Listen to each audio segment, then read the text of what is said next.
Olá, pessoal. Então, dando continuidade aqui aos comentários, o Vanderlei diz assim, ó, percebi que meus aportes no IPCA 26 estão com rendimentos negativos. Será que ao longo do tempo poderei recuperar os rendimentos positivos? Com certeza, Vanderlei, com certeza. O que acontece? Se você está com rendimento negativo, tá? A primeira coisa que eu quero te dizer é o seguinte, isso aí dura alguns meses, certo? Dura alguns meses. Isso se deve a uma subida de taxa, a taxa subiu, tá? Então, jamais pense em resgatar. E o que acontece quando a taxa sobe? O preço cai, a relação é inversa. Então, nos novos aportes, com certeza você vai fazer com preço mais alto, mais baixo, porque a taxa vai estar mais alta e você vai trazer sua média para cima, tá? Isso é um ponto. Mas o que acontece? Quando a gente compra com uma taxa muito baixa e a taxa sobe, a gente tem essa questão negativa por alguns meses, até que passe o tempo e o juro composto comece aos poucos a ir superando o tempo, comece a ir superando a questão da taxa e a rentabilidade aos poucos começa a voltar, tá? Eu vou fazer um exemplo aqui para vocês usando o IPCA 26 para vocês verem como isso acontece. E quanto mais tempo você fica no papel, mais ele volta para aquele patamar que você comprou, tá? Quanto mais tempo fica no papel, menos risco você tem, tá? Isso é muito importante, é um conceito muito importante.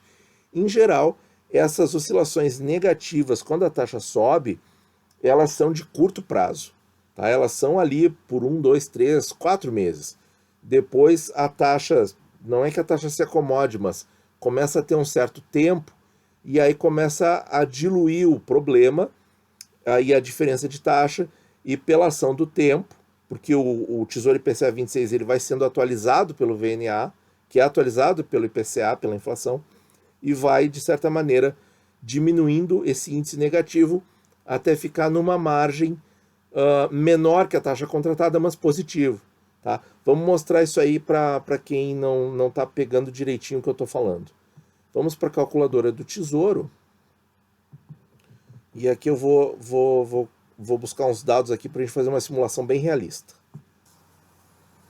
Bom, pessoal, então aqui vamos pegar um dia que a taxa foi bem baixa, 2,10% em 29 de julho. Isso aqui é a tabela da NTN-B principal 2026, naqueles arquivos do histórico de preços e taxas. Deixa eu baixar aqui para mostrar para vocês. Vocês baixem um arquivo chamado NTN-B principal e tem todas as 4 que são possíveis das pessoas terem em carteira. Digo isso porque o 24 não é mais vendido. Então, vamos separar essa data aqui, 29 de julho. Por isso que eu falo, né, gente? Quando as taxas estão muito baixas, e isso é a tua intuição que vai dizer, né? Não tem como a gente adivinhar. A gente pode achar alguma coisa, a gente pode olhar o gráfico, ter uma certa ideia, pode fazer uma média e ter uma certa ideia e achar que 2,10 é baixo. Mas a gente só vai ter certeza que 2,10 foi baixo porque as taxas subiram. Sabe? Porque se a taxa agora tivesse 1,5, eu ia dizer que 2,10 era uma taxa maravilhosa. Então a gente tem que ter isso em mente, tá? Que o erro está sempre presente, né? Não tem como fugir muito disso. Mas, então, quando a taxa te parece muito baixa, o que você faz? Você investe menos, né? Você pode fazer um aporte menor, tá? Essa é a única possibilidade para... só se você tiver muita certeza que aquela taxa é baixa, até nem compra, fica esperando ela voltar a subir. Também tem riscos, né? Também tem, qual é o risco? É da taxa continuar caindo e você deixar o bonde passar. Muito bem. 2,10 agora que nós temos certeza, porque nós estamos olhando pelo retrovisor para trás, nós temos certeza que ela foi uma taxa baixa. Então olha aqui o que está acontecendo com o nosso amigo. Hoje a taxa está 2,45. Isso aqui é uma suposição, tá? Para exemplificar o questionamento dele, tá? Não sei se é o caso dele exatamente, mas não importa. O que importa é o exemplo, porque algo parecido é o que está acontecendo. Então aqui, vamos ver, sai do verde. Aqui, ó. Vamos ver quanto que seria o prejuízo dele. Então a gente pega esse cara aqui, divide por esse cara aqui. Eu estou vendo variação de preço só, tá? Eu não estou vendo rentabilidade se a pessoa sair do papel efetivamente. Ele está perdendo, vamos transformar em percentual, 1,52% nesses poucos dias aí. Ele viu o investimento dele de 2.914 se desvalorizar para 2.870. Então, gente, vamos colocar esses dados na calculadora do Tesouro Direto para a gente ter a noção, assim, agora de quanto o papel, essa questão do tempo que eu falei para vocês, tá? Eu vou montar os dados e já volto. Muito bem, pessoal. Então aqui está a calculadora, tá? Coloquei aqui Tesouro IPCA 26, compra em 29 de julho, 2.914,88, o preço de um título, a taxa de 2,10, inflação do período 2,5, tá? Vamos ver aqui, ó. Para o resgate hoje, 1 de 9 de 2020, é uma taxa de 2,42, que é o que aconteceu com o papel. Olha aqui o dado que a calculadora nos dá. Nos dá ali 2.872,98. Quase o valor de fato que o papel está hoje, ó. Que o papel está 2.875 na taxa de 2,42. Por que não deu na mosca 2.875? Porque certamente a inflação utilizada aqui, que tem a inflação oficial mais a estimativa pró-rata dos dias do mês da Ambima, tá? É diferente, é um pouquinho diferente da minha estimativa aqui de 2,5, tá? Eu tô errado, então deveria colocar o valor mais exato, mas eu não vou me preocupar em calcular isso agora. Porque a gente está fazendo uma estimativa, um exercício aqui, e isso não é recomendação de investimento. Eu só quero demonstrar, gente, então ele está assim com uma rentabilidade negativa de 14% ao ano, a famosa rentabilidade anualizada, tá? Ou seja, pegou aqui uma rentabilidade de 2 meses e transformou para 1 ano, tá? É isso que o computador fez. Só isso, tá? Apenas e tão somente isso. É uma tendência de momento espichada para 1 ano. Tá? Agora vamos fazer assim, ó. Então a gente vai ter que guardar isso na cabeça.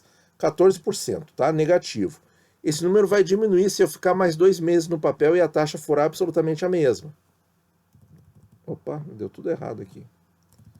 Vamos botar 1 de 11 de 2020. 2 meses mais, ok? E a taxa 2,42. Era menos 14. Como ficou agora? Menos 2. Vejam como já...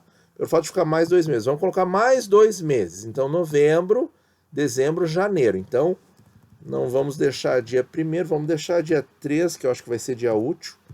3 de 1 de 21.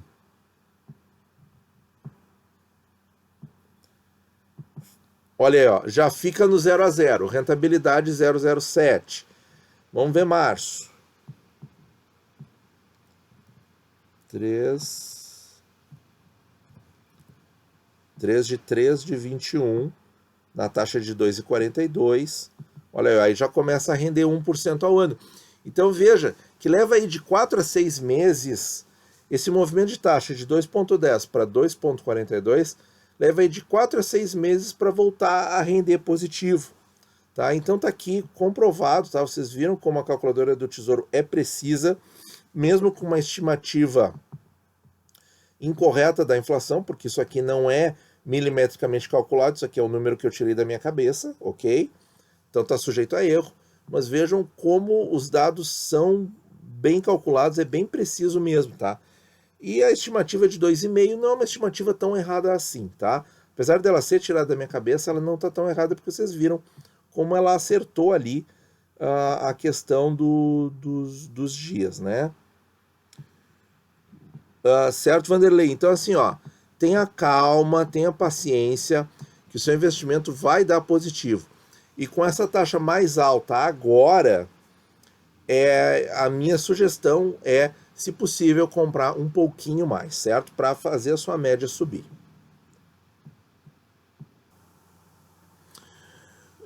Suzana coloca aqui uma pergunta que o pessoal está falando muito por aí, tocando pânico nos investidores, que eu não vejo isso como nada produtivo, pessoal. O Tesouro pediu ajuda do Banco Central na última quinta-feira, está com baixa liquidez para honrar os pagamentos dos títulos. É preocupante isso para a gente que investe a longo prazo? Não, não é preocupante, certo? e é bom que o Tesouro teve essa alternativa. Outras alternativas que seriam assim, se não tivesse acontecido esse ganho contábil pela variação cambial, o que o Tesouro podia fazer? Podia fazer coisas piores.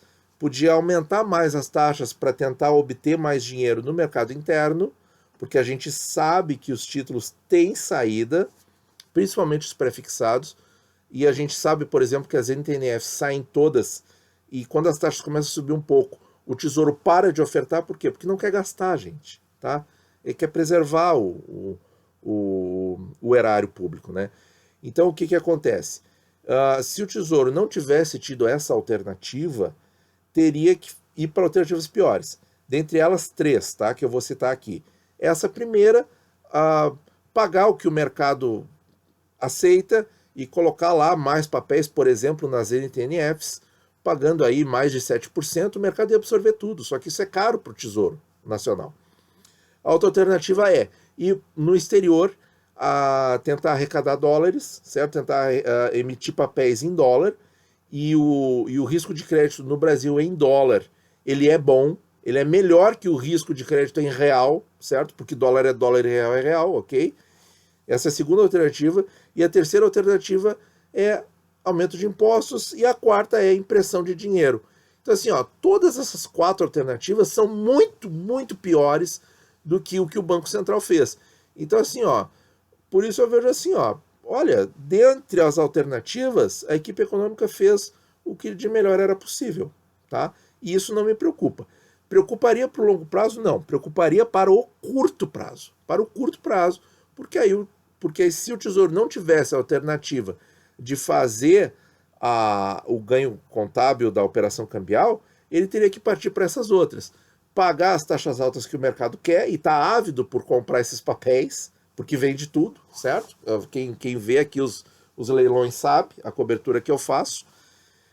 Ou então, captar dinheiro no exterior, aumentar imposto e imprimir papel, certo? Como a gente viu que ele está fazendo uma coisa que não vai precisar fazer essas outras, a gente sabe que o nosso poder de compra vai ser preservado, certo? Mas o pessoal prefere vir aqui e me xingar, me falar certas coisas, tá? Esses comentários eu apago, tá? Porque não tem porquê a gente estar compartilhando com vocês essas pessoas que não querem contribuir para o diálogo, ok?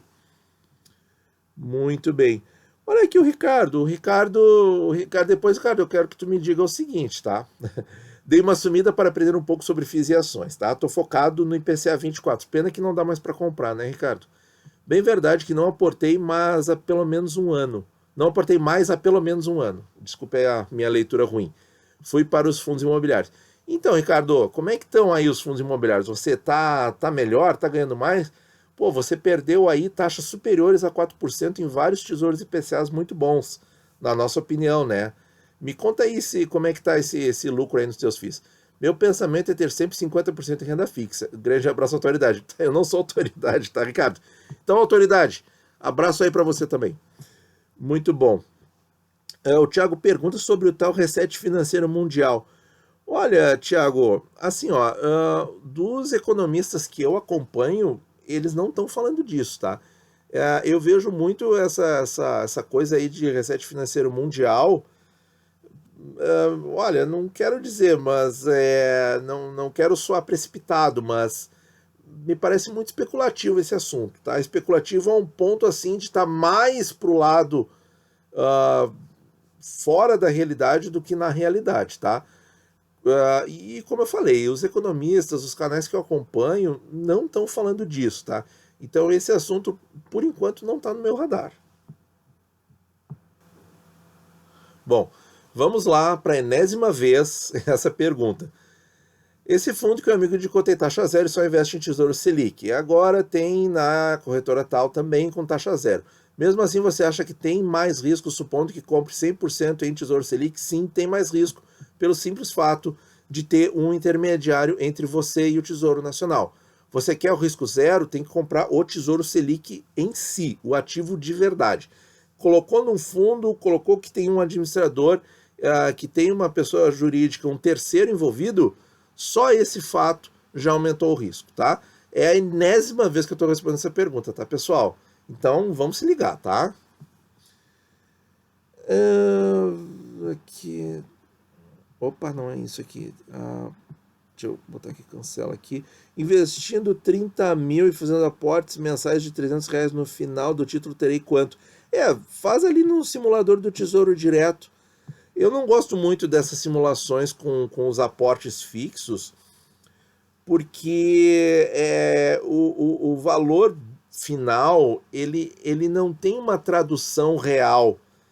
Assim, é difícil da gente traduzir para valor de hoje, porque a gente não vai ter a sensação lá no vencimento de 2035, eu acho que tu está perguntando desse papel, que é o papel que eu falei no vídeo, né? Porque assim, a gente não sabe, por exemplo, eu posso te dizer que nos últimos 10 anos, a inflação no Brasil foi em torno de 67%. Mas lá em 2010, se eu te dissesse, tu vai ter 50 mil se tu aplicar 30 e poucos mil, tu vai ter 50 mil em 2020, não sei o quê.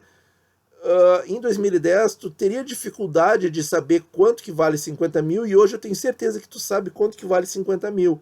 Então lá em 2035 é que a gente vai ter certeza de quanto esse número é real, é palpável, tá? Agora eu não vejo muita utilidade, tá? Mas eu sigo aqui a orientação do canal Z, tá? Faz lá no simulador e tenta entender esse número, tá? Mas não é fácil, porque a gente não vai ter a inflação de verdade que aconteceu no período, tá? Eu sempre prefiro trazer a valor presente, tá? Esse é o melhor jeito. Bom, o Marco Aurélio pergunta sobre o IGPM, tá? E o IPCA. Por que um tá 13 e outro tá 2 ao ano? A explicação que eu vi por aí é que o dólar alto já fez efeito no atacado e não na ponta para o consumidor. Se o meu entendimento estiver correto, seria só uma questão de tempo para o IPCA subir muito numa retomada. Outra alternativa, o IPCA continuaria abaixo e os estoques das empresas micam, pois não conseguem vender o que produziram por causa da recessão. Bom, então, a gente pode, sim, tá tudo certo o que você falou. A gente pode ter inflação baixa, porque as pessoas não estariam comprando, estariam, mesmo com o auxílio do governo, estariam fazendo reserva. Isso é uma possibilidade. E a outra é o seguinte, o IGPM ele é muito mais volátil que o IPCA, então o dólar sobe, quando o dólar faz um movimento contrário, aí ninguém fala, mas o IGPM ele dá muito mais deflação mensal, é só ir lá consultar no Portal Brasil, por exemplo, tem lá toda a tabela do IGPM mensal, ele faz muito o movimento contrário também. Nós estamos no momento em que um está muito descolado do outro, tá? E isso, em geral, é verdade. O que eu vejo, assim, em geral, o IGPM paga mais. Por isso que o Tesouro tirou as NTNCs lá em 2006, né? Quer dizer, já faz 14 anos que essa verdade existe. Então, o que eu acho, assim? Eu acho que o IGPM, ele está medindo aí um outro aspecto da economia. Ele é uma outra média de inflação. Ele é uma média de inflação que inclui mais dólar do que o IPCA. É um tipo de inflação diferente, tá? Que mede outra faceta do mercado. Se eu pegar a minha inflação pessoal, agora eu vou fazer um exemplo aleatório, assim, tá? Não precisa ser necessariamente verdade. Vamos dizer assim, que eu não gosto de comer feijão. Eu não como feijão. Eu como lentilha, tá? Então, a minha inflação, o feijão está na cesta básica. A lentilha eu acho que não, né, pessoal? E vamos dizer assim, eu sou vegetariano, tá? Eu não tomo leite de vaca, eu tomo só leite de amêndoa, tá? Que é caro pra caramba. Então, a minha inflação pessoal, comendo lentilha e leite de aveia, vai ser diferente da inflação de uma pessoa que consome cesta básica. Logo, eu no mercado existo. Pessoas como eu que consomem isso existem e tem essa inflação, que poderia se chamar índice vegetariano de preço ao consumidor, por exemplo, né? Que seria mais alto que um índice IPCA de cesta básica. Então, eu vejo isso, tá?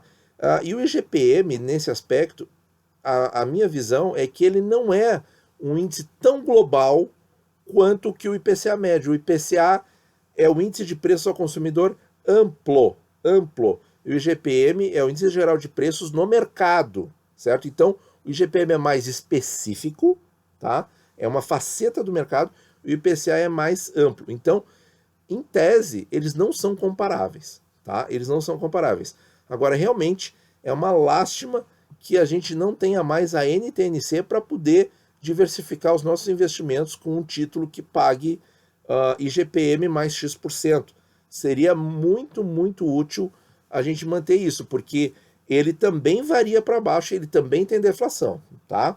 Mas assim, o que pode acontecer? Pode acontecer da inflação voltar? Pode, quando houver uma retomada forte. Essa retomada pode ser muito branda e não dá tempo de haver um repasse integral. E a outra possibilidade é a seguinte: o dólar cair de novo, porque o dólar está fraco no mundo, e como eu falei já em outros vídeos, se o Brasil mostrar austeridade fiscal, essa realidade vem para cá, pode demorar um pouco, mas vem, e aí o GPM cai, porque o GPM é muito influenciado pelo dólar. E aí não vai ter inflação, certo? Então, as duas coisas podem acontecer, a gente depende muito do quê? De novo, da responsabilidade fiscal do governo. Esse é o norte. Fica repetitivo, fica cansativo de dizer, mas é exatamente isso.